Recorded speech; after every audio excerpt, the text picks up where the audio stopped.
Wow. Look, a new robbery dig. They even left the pickaxe here. They ran away when they saw us. There are those who see the West Bank as the equivalent of the old Wild West, where not all laws are strictly imposed. When it comes to antiquities robbery, the situation is indeed severe. There's only one inspector responsible for protecting hundreds of archaeological sites in areas under Israeli control.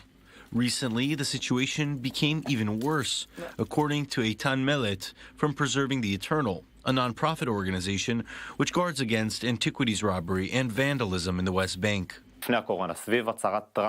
Even before coronavirus, when Donald Trump presented the deal of the century, we understood that there is an awakening in the field from the Palestinian authorities and from local Palestinians who want to take over archaeological sites and work there in order to make our history vanish.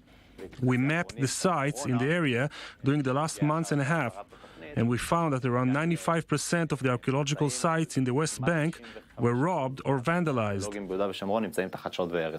This site, called Herbat Farsin, has never been professionally excavated, but a survey showed remains from different eras.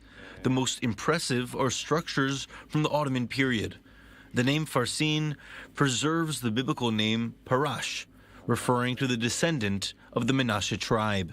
The entangled situation in the West Bank made it hard for academic bodies to research these sites and also protect them through law enforcement.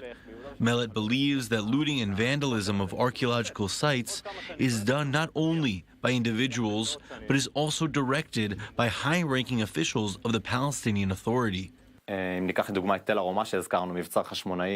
we take, for example, of Tel Aroma, a significant site from the Hasmonean era, we saw in the last few months that the place was completely destroyed.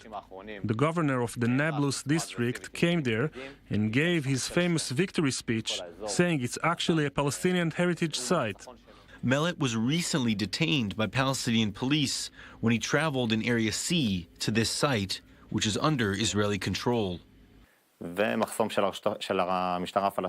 were arrested by the Palestinian Authority. Later, the IDF released a statement saying the Palestinian checkpoint was approved by them because of the coronavirus pandemic. But the way I see it, there is a huge chaos in the way the Palestinian authorities act in Area C. They do whatever they want.